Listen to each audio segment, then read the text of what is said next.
Калі Масква ў галаве, то нават грошай не шкада. У нясвіжы беларускамоўныя шыльды замянілі на расейскія.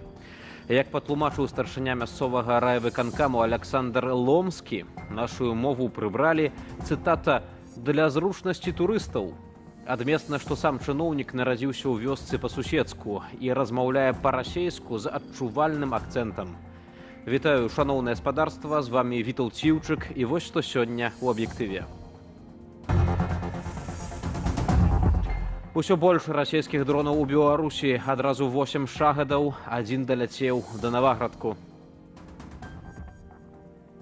Верагодна, што гэта выкарыстоўваецца абсалютна мэтанакіравана. 4 гады ад затрымання Марыі Калеснікавай. Больш як 1,5 года палітзняволенай не даюць стасавацца з роднымі. Маша фактически голодает и не доедает, и от этого только худеет больше. 60 тысячаў чалавек. Цэнтр беларускай салідарнасці ў Варшаве распавёў, колькі суайчыннікаў звярнулася па дапамогу. Тут у нас кабинет, где отбываются часами консультации, часами занимаются детки. Начныя палёты шагадаў над Беларуссю працягваюцца. Прынамсі 8 расійскіх дронаў зноў заляталі ў паветраную прастору нашай краіны.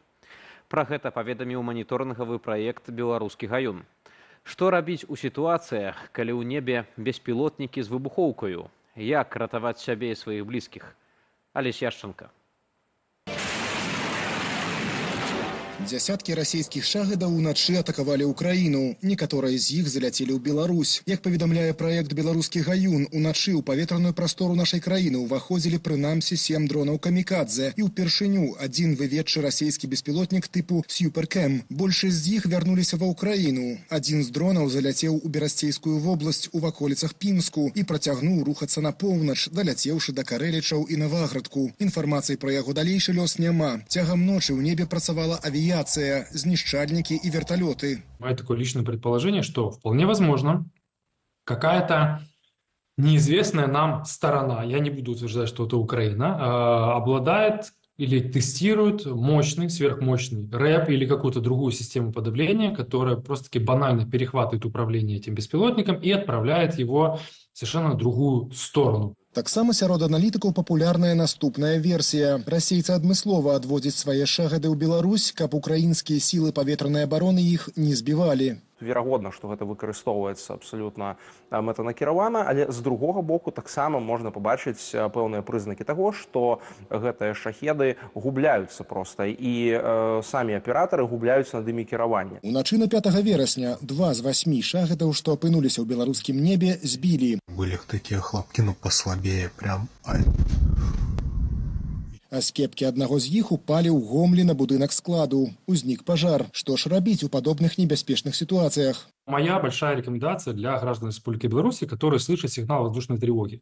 Пожалуйста, не игнорируя, берите, если это ночью, подушки, одеяло, переходите в коридор, как минимум в коридор, либо у себя в квартире, максимум, ну, в средний вариант, это коридор, там, не знаю, в подъезде, в межэтажье, чтобы там хотя бы 2 стены было.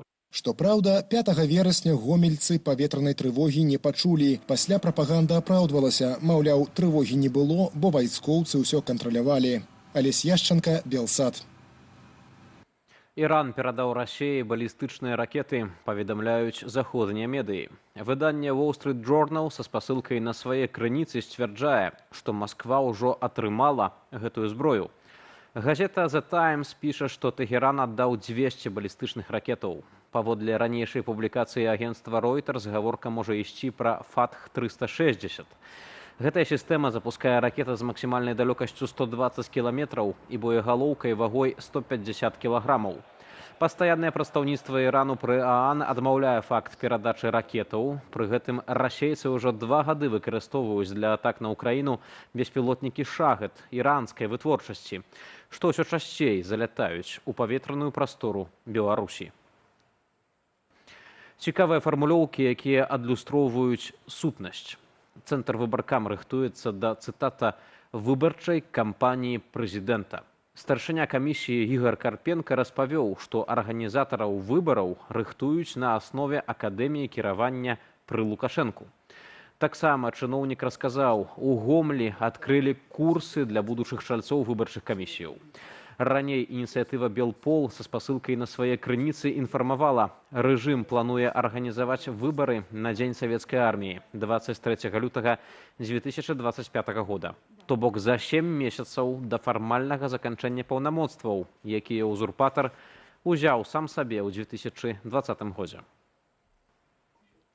Чацвёртая гадавіна затрымання Марыі Калеснікавай. З таго самага часу кіраўніца перадвыбарчага штабу Віктара Бабарыкі застаецца ў зняволенні. Апошнія навіны шакуюць. Марыя Калеснікава схуднела да 45 кілаграмаў.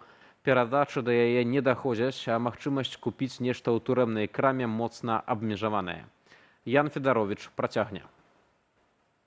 Несціхаючыя галасы. Выстава з такой назвай праходзіць у Варшаве. Яе гераіні беларускія, якія выступілі супраць беззаконня ў 2020-м. Я ўспамінаю 20-й год, каб 12 жніўня вось гэтыя цудоўныя жанчыны маладыя ў белым з кветкамі не выйшлі, не ўсталі ў ланцуг на Камароўцы, можа быць, нічога далей не было. У гэты дзень, як кожны дзень, мы павінны памятаць пра тых, якія знаходзяцца ў вязніцах рэжыму за кратамі, і змагацца за іх свабоду. Сярод прэзентаваных на выставе экспанатаў фотаздымак Марыі Калеснікавай, якая сталася адным з сімвалаў пратэстаў 2020 года. Сильные, свободные, европейская нация. Это прекрасно. Марыя Калеснікава была кіраўніцаю перадвыбарчага штабу Віктара Бабарыкі. Пасля ягонага арышту яна далучылася да каманды Святланы Ціханаўскай. Любім! Можам! Сёння чацвёртая гадавіна арышту самой Калеснікавай. Пасля затрымання сілавікі спрабавалі вывезці яе ва ўкраіну, аднак на мяжы Марыя парвала ўласны пашпарт, вылезла з аўтамабіля і вярнулася ў Беларусь. Мяне наўразіла, канешне же, сваёй смеласцю, сваёй рашучасцю. Я могу сказаць, я не такі смелы.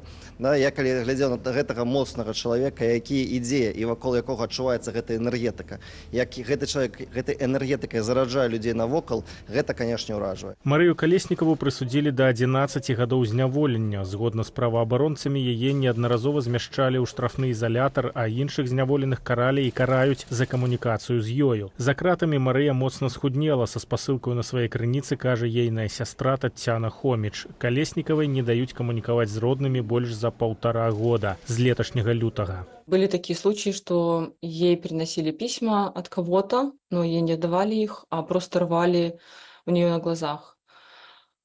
В целом ситуация такая, это продолжается уже 1,5 года. Конечно, это психологические и даже физические пытки, то, что сейчас Маша фактически голодает и не доедает, и от этого только худеет больше. Пры гэтым Марыя Калеснікава не адзіная зняволеная, якая застаецца без сувязі з роднымі і адвакатамі. У так званым рэжыме інкамунікада ўлады трымаюць блізу 10 палітвязняў, сярод якіх Мікола Статкевіч, Віктар Бабарыка, Сергей Ціханаўскі ды іншыя. Я думаю, что это делается с той целью, чтобы давить на них психологически, чтобы их сломать, чтобы действительно они подумали о том, что о них все забыли. Это такой способ пыткі. Цяпер рэжым Лукашэнкі нібыта праяўляе міласэрнасць. Паводле указаў, падпісаных у жніўні і верасні, на волю мусяць выйсці 60 памілаваных палітвязняў. Зрэшты, вызваляючы адных, карная машына кідае за краты іншых, у тым ліку жанчын. Ян Федарович, Белсад. Дапамаглі дзясяткам тысячаў беларусаў і украінцаў. Працуюць і запрашаюць у госці. Цэнтр беларускай салідарнасці ў Польшчы адзначае 4 гады з дня заснавання. Пра вынікі дзейнасці і будучыя планы ў нашым наступным матэрыяле. Вітаем у цэнтры беларускай салідарнасці. Юрыдычны дэпартамент, трэнінгі, крама з беларускімі кнігамі, школа дадатковай адукацыі для дзетак. Усё гэта месціць у сабе цэнтр беларускай салідарнасці. Тут у нас кабінет, дзе адбываюцца часамі кансультацыі, часамі займаюцца дзеткі. Бачым 3 сцягі: Беларусь, Украіна, Польша. ЦБС паўстаў у Варшаве ў 2020 годзе, калі пасля масавых пратэстаў і рэпрэсіяў у Польшу вымушана з'ехаць з'ехалі сотні тысяч беларусаў. Прэсавы сакратар цэнтру Антось Жукаў згадвае, што першыя месяцы цэнтр беларускай салідарнасці працаваў 15 гадзінаў на дзень. Цэнтр беларускай салідарнасці, ён з'явіўся нават з 13 беларускіх розных ініцыятываў, якія вырашылі, што трэба нешта рабіць. Мы бачылі вялізную колькасць людзей, і мы зразумелі, што ім найперш хаця б патрэбна юрыдычная дапамога, каб яны ўжо потым маглі легальна тут рабіць першыя крокі. За 4 гады да юрыстаў ЦБС звярнуліся 60 тысяч чалавек. Сярод іншага, ЦБС дапамог ім легалізаваць побыт у Польшы, атрымаць міжнародную ахову і нават зарэгістраваць шлюб. Для дзетак у цэнтры ладзяць заняткі польскай, беларускай, украінскай і англійскай моваў, курсы малявання і музыкі, арт-тэрапію і шмат іншага. Цяпер тут навучаюцца 250 человек. Здесь мне очень комфортно, все такие открытые, учителя очень приятные люди, помогают на самом деле в обучении. Я хочу поступать.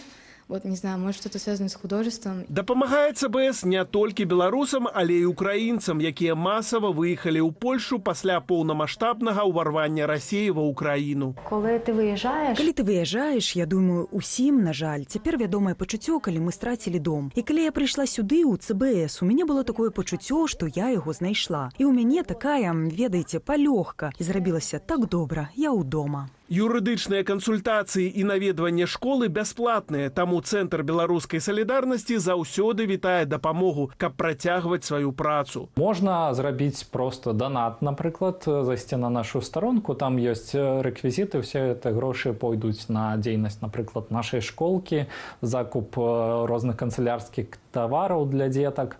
Можна прыйсці, як звярнуцца да нас як валанцёр, мы таксама рады заўсёды новым людзям. Быць незалежнай амбасадай і культурным мостам паміж Польшчай і Беларусю і надалей. Гэтак у Цэнтры беларускай салідарнасці акрэсліваюць свае задачы на сёння і на будучыню. Александр Дегтяроў, Белсат. Застаемся ў Варшаве. Тут беларусы сабраліся на музычны фестываль «Грай», каб падтрымаць творцаў, якія пацярпелі ад рэпрэсіяў. За імпрэзай у польскай сталіцы сочыць моя калега Кацярына Гардзеева. Кацярына, вітаю і перадаю табе слова. Вітаю, Вітаўт. У Варшаве стартаваў фестываль беларускай музыкі «Грай». У трэці раз ён аб'яднаў лепшых беларускіх музыкаў і, вядома ж, аматараў іх творчасці. Сёння на гэтай сцэне выступяць такія вядомыя гурты, як «Разбітае сэрца пацана», «Вольскі», а за намі зараз выступае гурт «Рэлікт». Але ж асноўная цікавостка імпрэзы – вольная сцэна. Тут разам з вядомымі музыкамі могуць выступіць і тыя, хто толькі пачынае свой путь. Але ж хвалявацца за якасць іх музыкі не варта, бо раней яны прайшлі жорсткі конкурсны адбор і былі атабраны прафесійным журы. Хедлайнер ад маладых і бадзёрах, гурт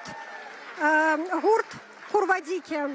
Іх фронтмен Антон не баіцца сёння выступаць на гэтай сцэне.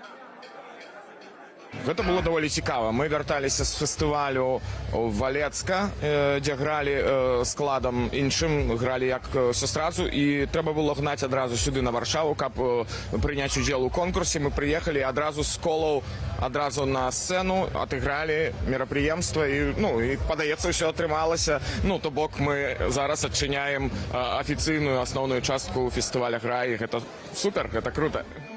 На фестывале можна бавіць час не толькі на танцполе. Тут можна набыць рэчы ад беларускіх дызайнераў на поп-арце, а яшчэ можна пачаставацца на фудкорце. Дарэчы, тут ёсць і беларускія прысмакі. Асноўная ж мэта імпрэзы – дапамога беларускім музыкам, што пацярпелі ад рэпрэсіяў.